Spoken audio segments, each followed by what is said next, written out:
자, 오시면서 성탄 트리를 보셨을 텐데, 자, 성탄 트리를 왜 했냐면, 크리스마스는 한 달 정도 남았지만, 우리나라에도 대표적인 명절이 두 개 있죠. 추석하고 구정 명절, 구정 설날이 있듯이, 우리 기독교 안에도 절기라는 게 있어요. 명절인데, 제일 큰 절기가 이제 부활절하고, 그 다음에 크리스마스 성탄절이에요. 이게 부활절에도 이 부활절 맞이하기 전에 사순절에서 40일 정도의 시간을 구별해서 예수 그리스도의 죽음과 부활을 기념하는 시간을 가지고, 이 성탄절도 성탄절 되기 4주 전부터 이제 대강절, 강림절, 대림절 다 한자라 조금 우리하고는 조금 생소한데, 우리 흔히 이런 얘기 있죠. 유머러스하게 이러죠. 뭐, 야, 신이 강림하셨냐? 뭐 이러죠. 지름 신이 오셨냐? 이러죠. 강림.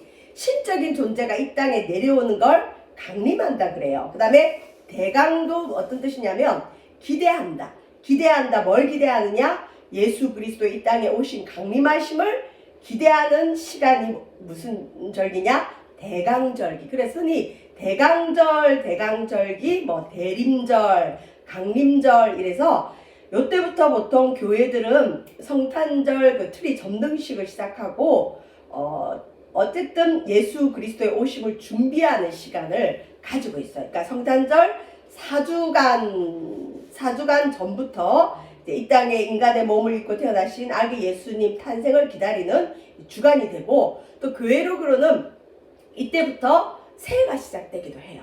재밌죠? 우리랑 좀 틀리죠? 자, 우리 흔히 메리 크리스마스 그러죠? 메리라는 건 기쁜 뭐 이런 뜻인데, 크리스마스가 뭐냐면, 제가 아는 분이 강아지를 3마리가 4마리를 키웠는데 이름을 뭐라 지었느냐? 메리 크리스마스 지었어요. 그래서 강아지 산에서 키우는데 강아지 부를 때 어떻게 하냐? 메리 크리스마스 하면 애들이 다 몰려와요. 자, 근데 크리스마스가 라틴어 중에 여러분 크리스 뭐 사람 이름 같죠? 근데 크리스투스, 그리스도, 예수님, 메시아, 그리스도를 뜻하는 크리스와 마스라는 건 여러분 보통 이제 천주교에서 미사 드린다 그러죠. 그게 예배 모임이라는 뜻이에요. 라틴어로. 그래서 마사 이랬는데, 자, 크리스마스가 무슨 뜻이냐?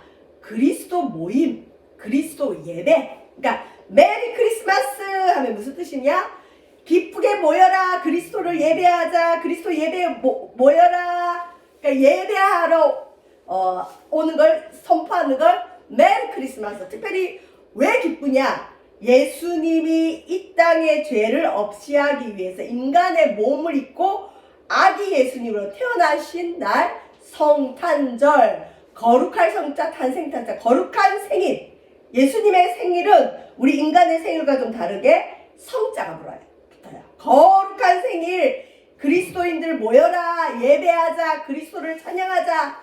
이게 이제 크리스마스예요. 그래서 이제 여러분 혹시 주변 사람들과 메리 크리스마스 인사하실 때, 야, 너 이거 무슨 뜻인지 아냐? 이렇게 한번 하세요. 라틴어에서 나온 거고, 그리스도를 예배하자 뭐 이런 뜻으로 보시면 돼요. 기쁘게 그리스도를 예배하자 이렇게 보시면 됩니다.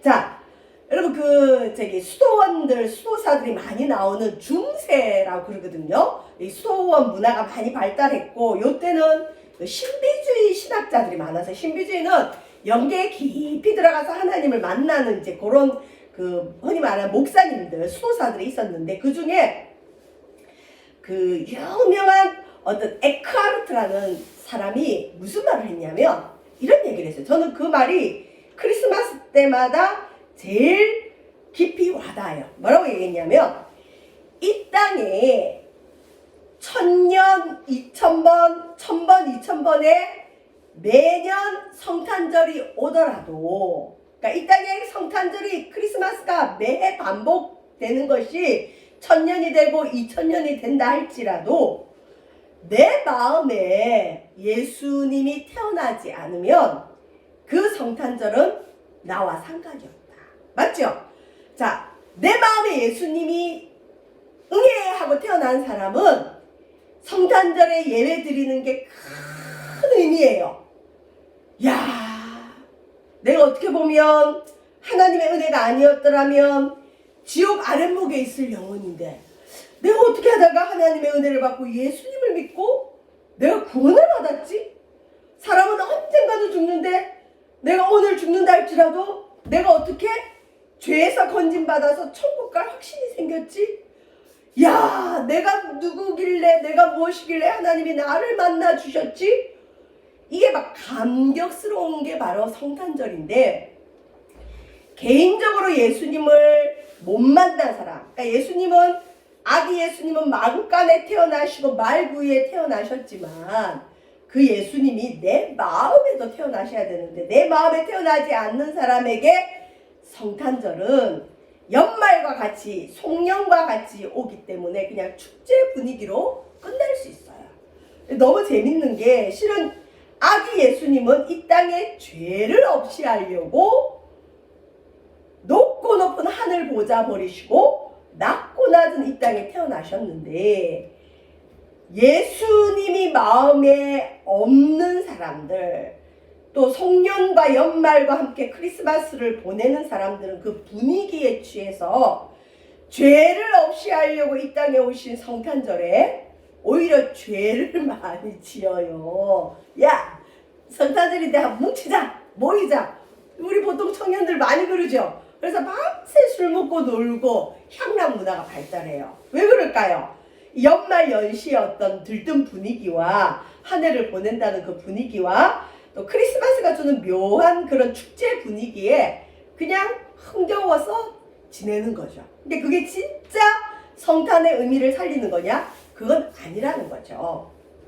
자, 여러분, 이 땅에 1000번, 10,000번, 뭐 2000번 크리스마스가 온다 할지라도 내 마음에 예수님이 오지 않는다면 성탄절은 나하고 크게 상관이 없을 수 있어요. 자, 그래서 오늘 본문의 말씀을 나의 예수님을 확인하라. 여러분, 나의 예수님이 있는지 제가 어떤 그 글을 한번 봤는데 미국의 그 한인교회에 유명한 교회가 있어요. 그리고 그 교회를 이끌고 가는 그 목사님 오른편팔과 같은 장로님이 계셨는데 유명하시대요. 근데 그 장로님이 갑자기 병이 걸린 거예요.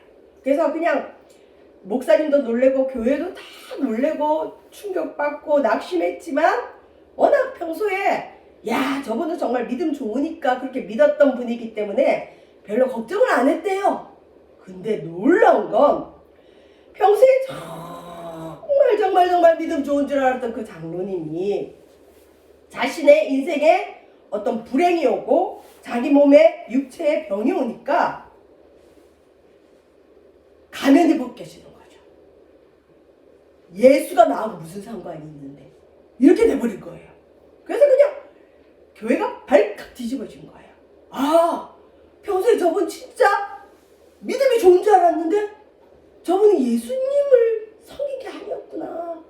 그러니까 장로라는 그 직분에 취해 있었고 그냥 목회자한테 인정받는 그 기분에 취해 있었지 그 장로님의 마음에는 예수님이 태어나지 않았나 봐요.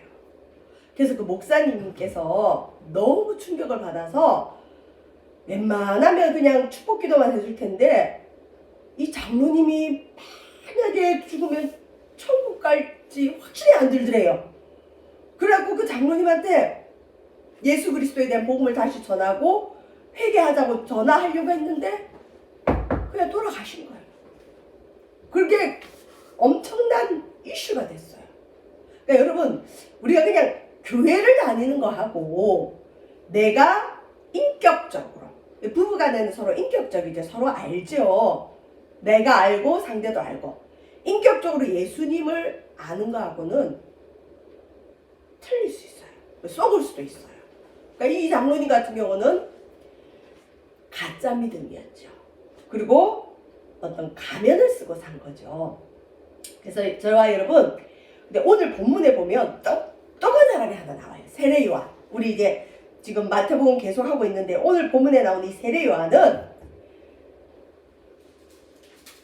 마태복음 3장에 보면 세례요한이 그 예수님에게 세례 줄 때 무슨 일이 일어났죠? 하늘 문이 열리고 성령이 비둘기처럼 그 예수님 위에 내리고 하늘에서도 음성이 들렸죠. 이는 내 사랑하는 아들이여 내 기뻐하는 자니 너희는 저의 말을 들으라. 그러면서 예수님이 메시아인 것, 하나님께로부터 왔다는 어떤 이 사인을 받았어요. 신비 체험을 한 거죠. 그런데도 세례 요한은 나 그때 요단강에서 세례 줄 때 저분이 보통 분이 아닌 거 알았어. 저분이 하나님께로부터 온 사람인 줄 알았어. 저분은 메시아일 거야. 그렇게 축축하고 멈추는 게 아니라 그런 체험을 해놓고도 세례 요한은 또 확인해요. 당신이 정말 메시아 맞습니까?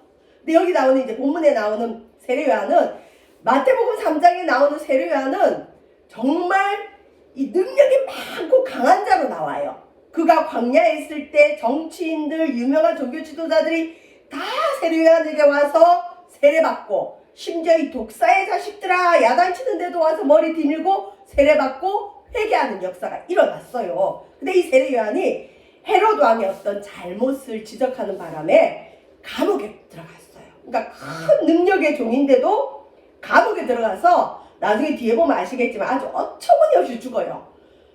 위대한 사람인데 어떻게 죽느냐? 그 왕의 딸이 춤을 춰가지고 왕이 기뻐서 내 딸아 내가 뭘 해줄까? 그랬더니 그 왕의 그 부인 첩이 세례 요한의 머리를 달라 그래라 딸을 시켜요. 그래서 이 세례 요한이 그 왕의 딸, 그러니까 공주의 춤 하나에 목숨이 잘려가지고 쟁반위에 들려서 죽어요. 그러니까 아주 능력 있는 종도 그렇게 죽을 수 있죠. 근데 어쨌든 세례 요한이 감옥에 있을 때 예수님의 소원을 막 듣는 거예요. 예수라는 사람이 옛날에 당신에게 얼마 전에 이 요단강에서 세례받았던 예수라는 사람이 막 죽은 자도 살리고 귀머거리도 듣게 하고 문둥병도 고친다 그래요. 그러니까 세례 요한이 정말? 정말이에요? 그러면서 세례 요한이 여기 오늘 이제 2절 말씀해 보면 요한이 옥에서 감옥에서 그리스도께서 예수님께서 하신 일을 듣고 세례 요한의 제자들을 보내요. 자기가 못 가니까. 그래서 3절에 보면 이 세례 요한이 예수께 묻습니다. 여짜오되 오실 그이가 당신입니까? 유대인들에게 오실 그이는 누구냐? 메시아. 유대인들은 지금도 메시아를 기다리거든요. 근데 이제 이 기다리던 우리가 그렇게 기다리던 메시아 구세주가 당신입니까? 아니면 당신은 메시아가 아니어서 우리가 또 다른 메시아를 기다릴까요? 하고 세례 요한이 직접 예수님께 사람을 보내서 물어요. 여러분, 저와 여러분도 아리까리 모르겠으면 물으세요. 눈에 안 보이지만 하나님은 영으로 여러분과 함께 계시니까 자꾸 물으세요. 하나님, 진짜 하나님 살아계십니까? 진짜 예수가 내 죄를 없이할 수 있어요? 예수님께 내 생명 맡겨도 돼요? 예수님께 투자하는 게 정말 옳은 걸까요? 여러분, 우리가 투자나 할 때도 두드려보고 알아보고 확실할 때 투자하는데 하물며 우리의 영원한 생명을 투자하고 우리의 남아있는 생을 드리는데 확인 안 하면 안 되겠죠. 근데 이거 확인 안 하고 교회 다니는 사람들이 너무 많아요. 확인해야 돼요. 세례 요한은 요단강에서 신비 체험을 한 거죠. 그죠? 하늘문이 열리는 체험도 하고 예수님 위에 성령이 비둘기처럼 내리는 것도 보고 하늘의 음성도 들었음에도 불구하고 또 확인하는 거예요. 진짜 당신이 오실 구약에 예언된 메시아, 구세주, 그리스도 맞습니까?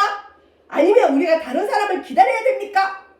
그랬더니 4절에 보시면 예수님께서 분명하게 대답합니다. 너희가 가서 듣고 보는 것을 요한에게 알려줘라. 자, 요한이 물었으니 내가 대답해 주겠다. 그러면서 메시아의 사역에 대한 메시아가 오면 이런 일을 할 것이라는 것이 구약에 예언되어 있거든요. 그게 5절이에요. 그러니까 예수님이 이 땅에 오셔서 하신 일이죠. 어떻게 나오죠? 매일이 보며 여러분 요즘도 눈 개안 수술은 어려워요. 눈 이식 수술하지 않는 이상은 이 눈먼자가 눈을 뜨는 일은 기적 중에 기적이죠. 그런데 예수님은 맹인의 눈을 뜨게 해주셨어요. 맹인이 보고 못 걷는 안진뱅이가 걷고 사람의 그 의술로 고칠 수 없는 나병 환자가 깨끗함을 받고 귀 먹은 사람 못 듣는 자가 듣고 심지어 죽은 자가 살아나며 이 육체에 오는 기적들이죠. 메시아 구세주 하나님의 아들은 우리 육체의 질병에서 심지어 죽음에서 우리를 회복시킬 수 있어요. 근데 더 좋은 건 뭐냐? 가난한 자에게 복음이 전파된다 하라. 여기서 가난한 자는 우리 산상수 마태복음 5장에 심령이 가난하다. 야, 이 땅에 왜 사는지 모르겠다. 나는 더 이상 의지할 게 없다. 살아도 마음이 공허하다. 이게 가난한 자죠. 이런 가난한 자에게 굿뉴스, 복스러운 소식이 전파된다. 이게 메시아의 하는 일이에요. 그 요한에게 가서 이 말 전해라 그랬어요. 그러니까 요한이 감옥에서 야, 내 사명은 이제 끝났다. 요한의 사명은 여기 뒤에 나오지만 오실 자 메시아의 길을 예비하는 것이 요한의 사명이었어요. 근데 예수님이 오셨잖아요.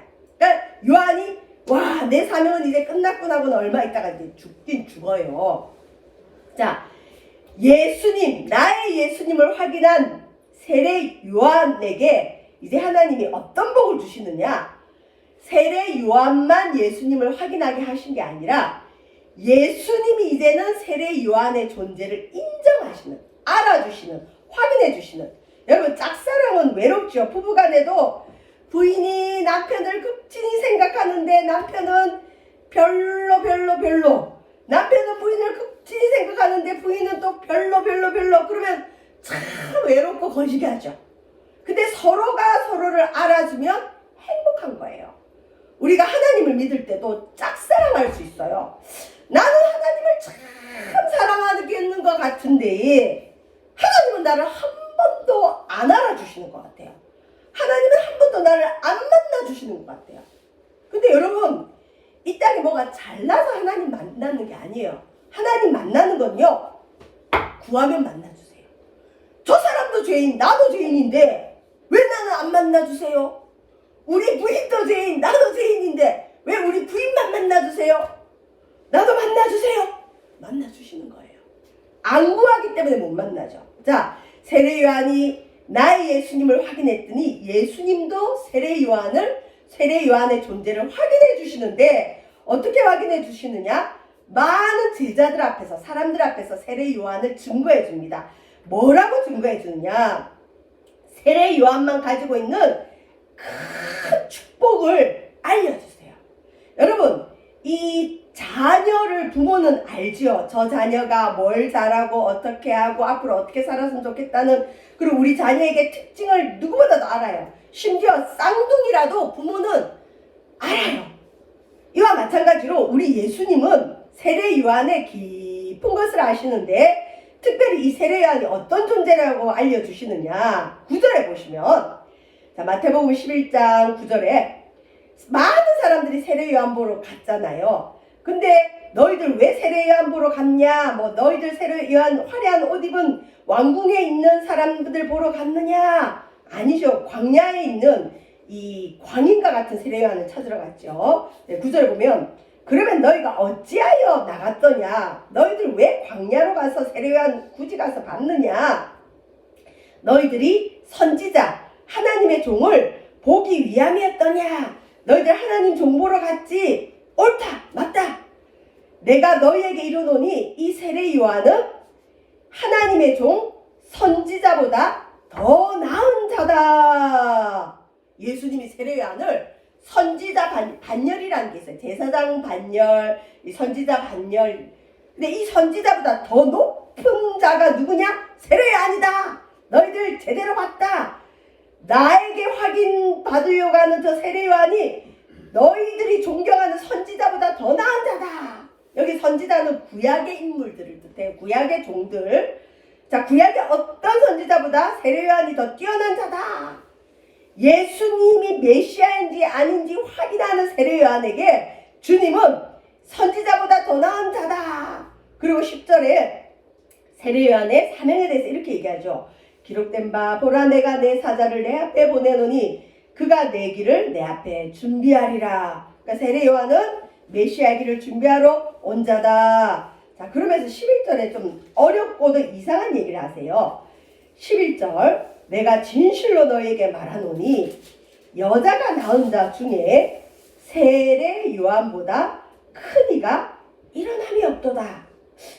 이 인류에 여자가 낳은 모든 사람들 중에 누가 제일 크다고요? 세례 요한.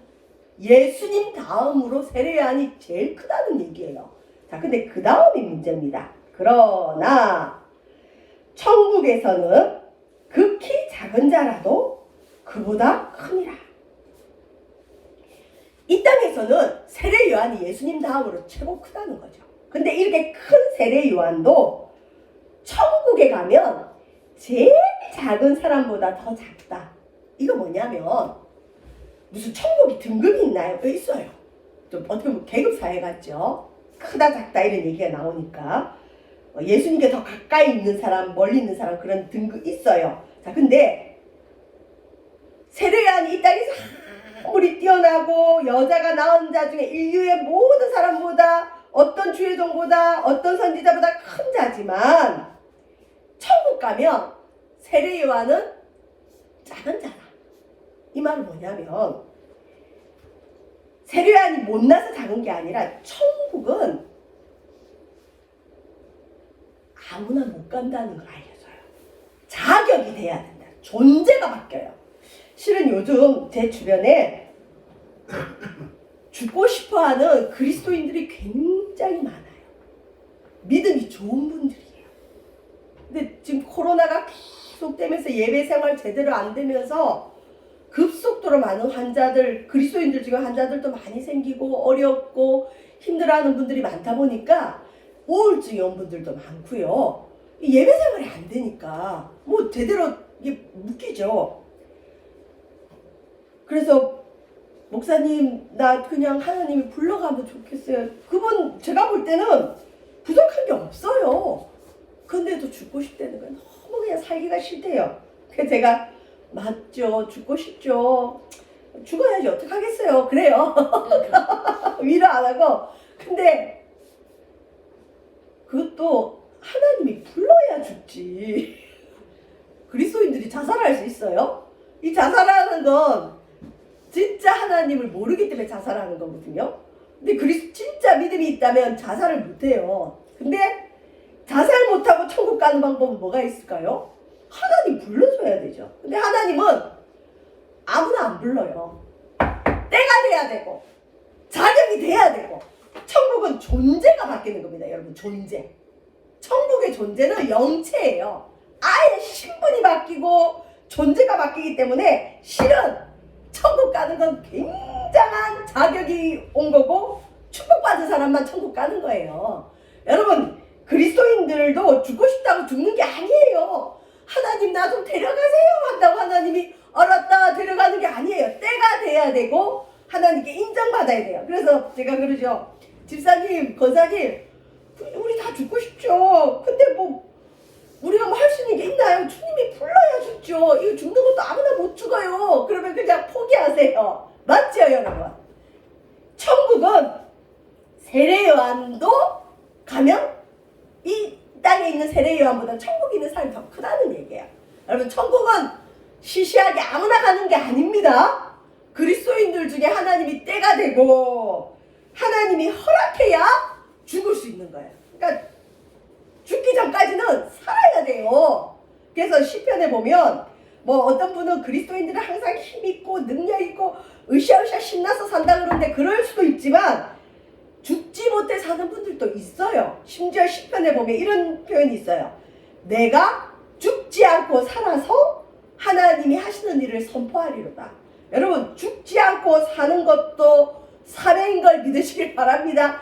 죽고 싶다고 죽는 것도 아니고 살고 싶다고 사는 것도 아니고 하나님이 허락하셔야 된다. 자, 그러면서 12절에 보면 세례 요한의 때부터 지금까지 천국은 침노를 당하나니, 보세요. 천국 아무나 못 가죠. 전쟁하듯이 천국이 공격을 받는 왔는데요. 나 천국 들여보내주세요. 나 천국 갈래요. 침노당하는 거예요. 왜? 세례 요한이 이 땅에 와서 뭘 선포했죠? 회개하라, 천국이 가까웠다. 너희들 천국 가고 싶으냐? 회개하고 복음을 믿어라. 그러니까 그 메시지를 들은 사람은 아이고, 천국 가려면, 내 존재가 완전히 바뀌려면, 하나님 앞에 부르심 받으려면 내가 회개하고 복음을 받아들여야 되겠구나. 그때부터 사람들이 세례 요한의 진짜 메시지, 회개의 메시지를 들은 사람들이 회개하고 천국을 침노해요. 여기 보시면 침노하는 자는 뭐한다? 빼앗느니라. 천국을 침노하는 자는 빼앗는 줄 믿으시길 바랍니다. 천국 가게 해주세요. 천국을 믿습니다. 주님 천국 보내주셔요. 때가 되면. 아멘. 자, 여러분, 세례 요한은 예수님에게 세례 줄 때 이미 신비체험을 했어요. 근데 그걸로 그냥 자기 추측으로 저분은 메시아 그리스도 맞아, 그렇게 넘기지 않고 자기 제자를 보내서 직접 어떻게 했죠? 당신이 메시아 맞습니까?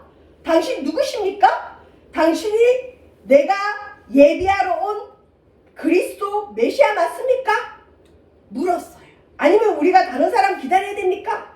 저와 여러분, 대강절기, 강림절, 대림절을 지내면서 진지하게 주님께 물으세요. 주님이 나의 구세주 맞습니까? 당신은 정말 하나님의 아들입니까? 당신이 이 땅에 구원을 주실 수 있는 그리스도가 맞습니까? 물으세요. 그리고 그분이 정말 우리의 죄를 없이 할 수 있는 구세주라면 두려움 없이 그분께 우리의 인생과 삶과 생명을 드리는 분명한 믿음의 사람 되시기를 주의 이름으로 축원드립니다. 주보에 나와 있는 고린도후서 13장 5절 읽고 마칠게요.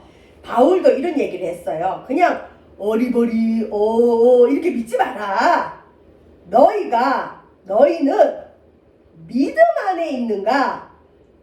내가 믿음을 제대로 가지고 있는가? 내가 믿는 믿음은 어떤 믿음인가? 나는 메시아를 믿고 있는가? 나는 천국을 믿고 있는가? 나는 지옥이 있다고 믿는가? 나는 죄 때문에 천국 못 간다는 걸 확신하고 있는가? 그러면 나의 죄를 예수의 피로 씻었는가? 내 마음에 하나님의 아들 예수님이 영접되었는가? 너희가 믿음 안에 있는가? 너희 자신을 스스로 시험하고 너희 자신을 확증하라. 세례 요한처럼 나의 예수님을 확인하라는 거예요. 저와 여러분, 성탄절을 준비하면서 우리 예수님을 확인합시다. 그냥 백화점의 화려한 트리에 그냥 홀려서 좋은 날, 이쁘다, 연말 행복하다, 이게 아니라 정말 이 땅에 평화를 주기 위해서 오신 예수가 맞는가? 저분이 내 죄를 없이 할 수 있는가? 예수님께 확증해야 됩니다. 자, 뭘 확증해야 되느냐? 예수 그리스도께서 너희 안에 계신 줄을, 아까 에크하르트라는 신학자 그랬죠. 수천 번의 성탄절이 있다 할지라도 내 마음에 예수님 안 태어나면 소용이 없다. 뭘 확증해야 되느냐? 내 마음에 예수 그리스도가 계신 줄을 너희가 알지 못하느냐? 알아야 된다는 거예요. 내 마음에 예수님이 있는지. 그렇지 않다면, 마음에 예수님이 없다면 너희는 버림받은 자니라. 버림받은 자는 천국에 못 가죠. 실컷 믿고 실컷 헌신하고 실컷 헌금도 했는데 이게 아닌가 봐. 죽을 때 천국 못 가봐요. 이게 얼마나 억울한 일입니까? 저와 여러분, 성탄절은 여러 가지 기쁨의 날이고 선물도 주고받고 기뻐할 수 있지만 가장 중요한 선물은 내 마음에 예수님이 태어나는 것, 내 마음에 예수님이 영접되어지는 그러한 귀한 성탄절 되시기를 주의 이름으로 축원드립니다. 기도합니다.